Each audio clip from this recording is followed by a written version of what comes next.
اس کے بعد کہتے ہیں کہ صاحب کشاف اور بیضاوی نے جو نقل کیا ہے وہ کہتے ہیں یا یہ کہ ذوف کی بنیاد پہ روزہ نہ رکھ رہا ہو، یا دوسری معنی یہ ہے کہ طاقت نہ ہو، اور کہ مثلاً وہ طاقت نہیں رکھتا، اور اس کی طاقت رکھتا ہے تو بڑی مشکل سے رکھتا ہے۔ اور اس کی مثال دیتے ہیں کہ تکلیف کے معنی کیا ہے، اے یکلفون ولا جہد وعسر ولا یطیقونہ بالیسر والسہولہ وہم الشیخ الفانی والعجائز۔ اب ایک بات یہ ہے کہ دیکھیے یطیقونہ، اس کے معنی پہ اگر ہم غور کرتے ہیں تو یطیقونہ کے اطاقہ کے معنی یہ آتے ہیں کسی چیز کو کر لینا، یعنی اس کو انجام تو دینا دے لیتا ہے، لیکن بڑی کٹھنائیوں سے، دشواریوں سے، اور بالکل زار نزار ہو کر، پریشان ہو کر بڑی مشکل سے اسے کر پائے، تو ایسے امر کو کہتے ہیں کہ یطیقونہ اطاقہ، یعنی بڑی مشکل سے، بڑی محنت سے کسی طرح اسے کر گزرے، اس کے انجام دینے میں آسانی سے، سہولت سے اور روانی کے ساتھ اسے نہیں کر پا رہا اس کام کو۔ جیسے مثال کے طور پہ کوئی بہت وزنی اور بھاری پتھر ہے، اس پتھر کو کوئی شخص اٹھانا چاہتا ہے تو نہیں اٹھا پاتا ہے عام حالات میں، لیکن بالکل جو ہے نڈھال ہو کر اور بے بس ہو کے اور اپنی ساری طاقت کی یکجا کر کے کسی طرح اٹھا لیتا ہے، تو یہ ہے کہ یطیقونہ، کہ اٹھانے کی طاقت تو رکھتا ہے، لیکن یہ اٹھانے کی جو طاقت ہے وہ بڑی مشکلوں سے ہے۔ تو ایسا شخص جو روزہ رکھ تو سکتا ہے لیکن بڑی مشکلوں سے رکھتا ہے، اور بالکل شام ہوتے ہوتے، دوپہر ہوتے ہوتے وہ نڈھال ہو جاتا ہے، پریشان ہو جاتا ہے، تو اس معنی میں یطیقونہ ہے۔ تو اس کو، اسی معنی کو مولانا ابو الحسن علی ندوی نے اپنی کتاب الارکان الاربع، جو کہ عربی میں ہے، اور اس کا ترجمہ ارکان اربع سے، کہ جو اس میں کتاب الصوم ہے، اس میں انہوں نے ابن قیم کے حوالے سے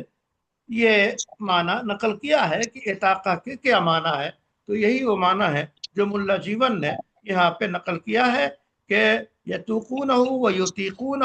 و یتطوقونہ، کہ اس کا مطلب اس طرح تکلیف بمعنی تکلیف، یعنی کسی چیز کا مکلف قرار دینا،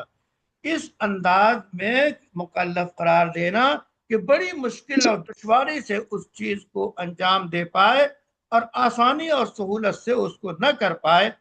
تو یہ یطیقونہ کے معنی ہے۔ تو اس میں داخل ہو جائے گا جو ہے شیخ فانی، اور وہ بوڑھی خواتین، مرد اور خواتین دونوں ہی، جو بوڑھے ہوں، عمر دراز ہوں، اور عمر کے زیادتی کی وجہ سے ان کے اندر اگر وہ چاہیں روزہ رکھیں تو کسی طرح نڈھال ہو کر رکھ سکتے ہیں۔ اور کہتے ہیں کہ مشہور جو قرات ہے یہی ہے یسومونہ، تو اب یسومونہ جو ہے یعنی وہ روزہ رکھیں، کہ وہ روزہ اگر رکھیں تو بڑی مشکل سے رکھ پائیں گے اور ان کے لیے بڑی دشواری ہوگی۔ اس کے بعد کہتے ہیں شمس الائمہ نے کہا کہ یطیقونہ یہ اطاقہ سے ہے،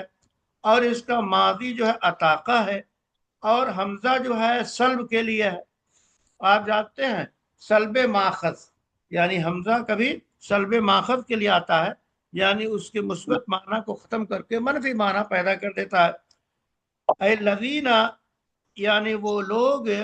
جو جن کے اندر طاقت نہیں ہے، جیسا کہ جو ہے اشکا، یعنی اے ازالہ الشکوہ، یعنی کسی کا اشکا یعنی وہ اس نے شکایت نہیں کی،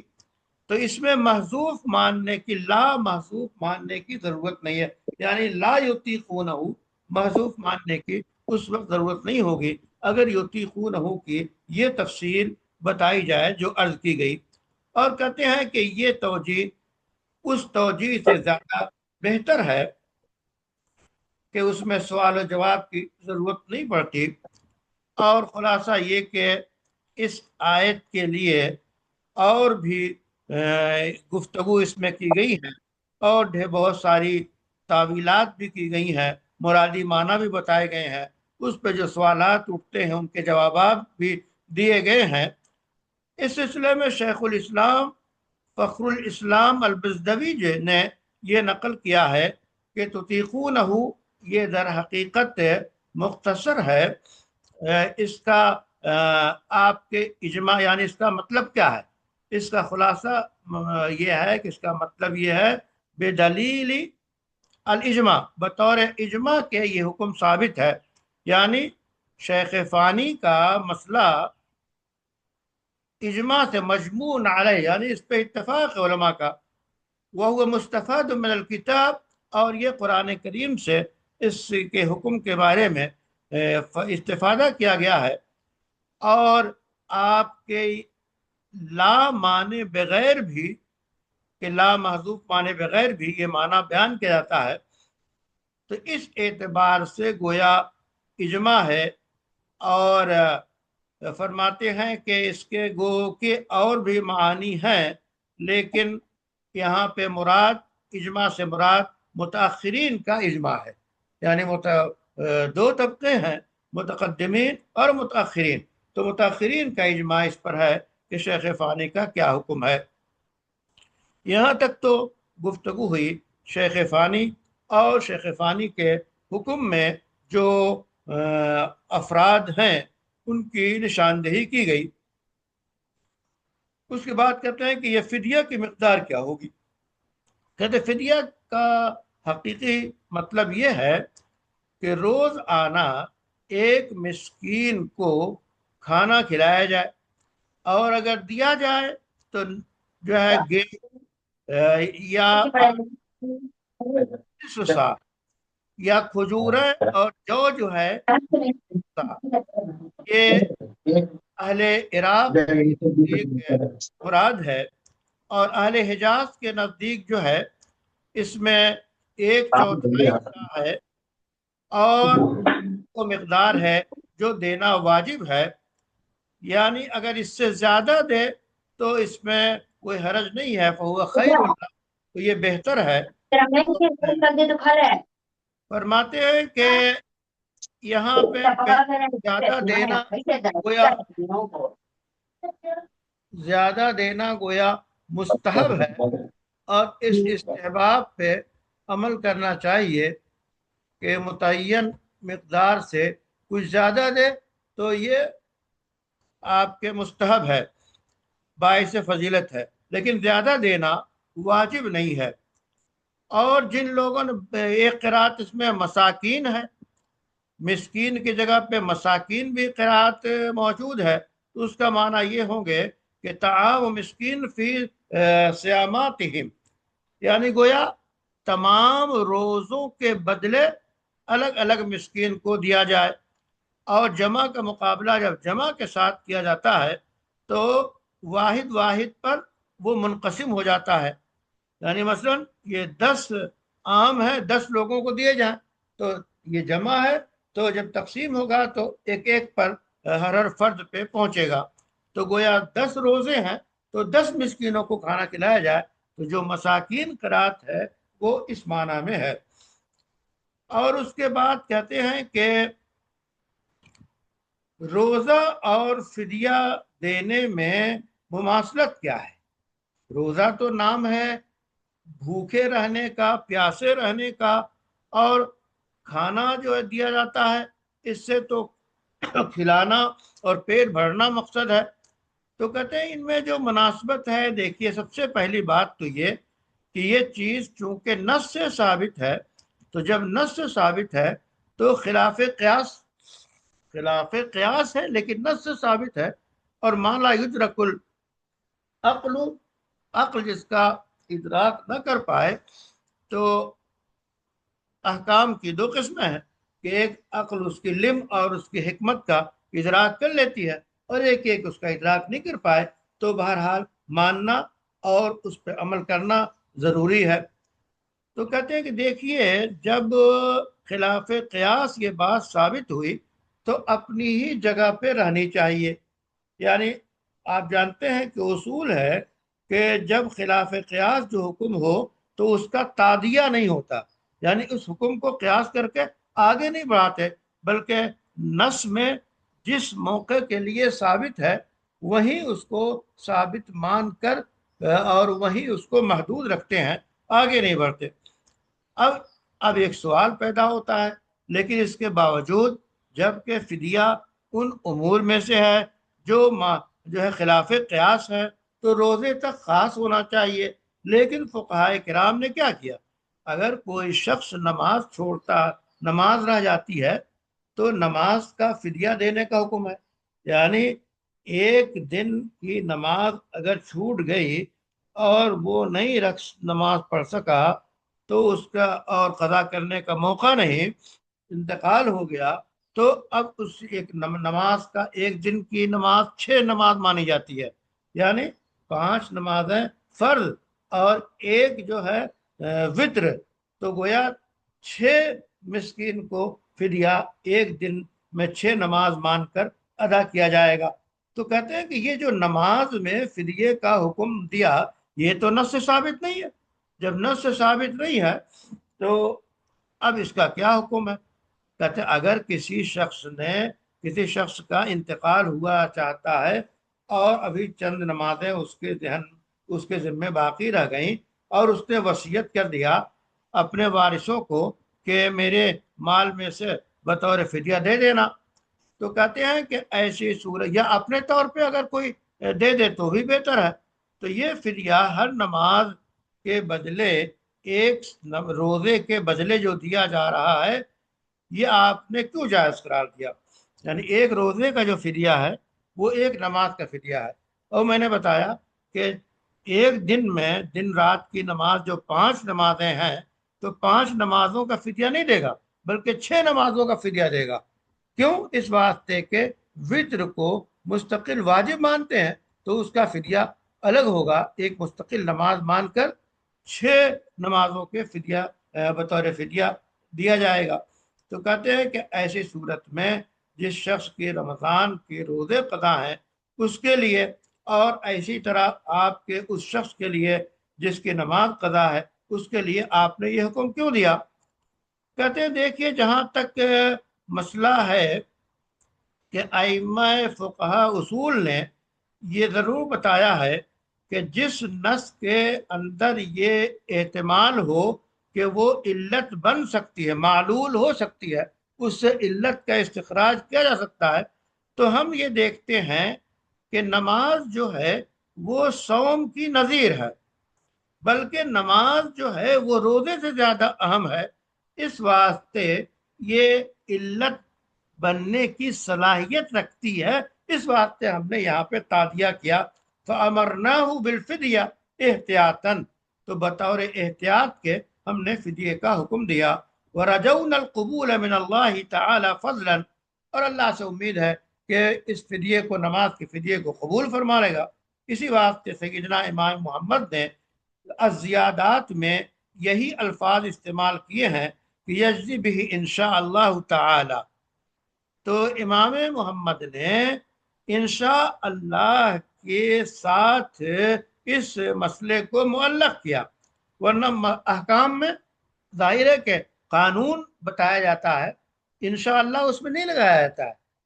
تو اس لیے، لیکن چونکہ قانونی شکل اس کی مکمل طور پہ نہیں ہو رہی تھی، احتیاط کے طور پہ فدیہ نماز کا تجویز کیا گیا، اس واسطے انہوں نے انشاءاللہ کے لفظ کو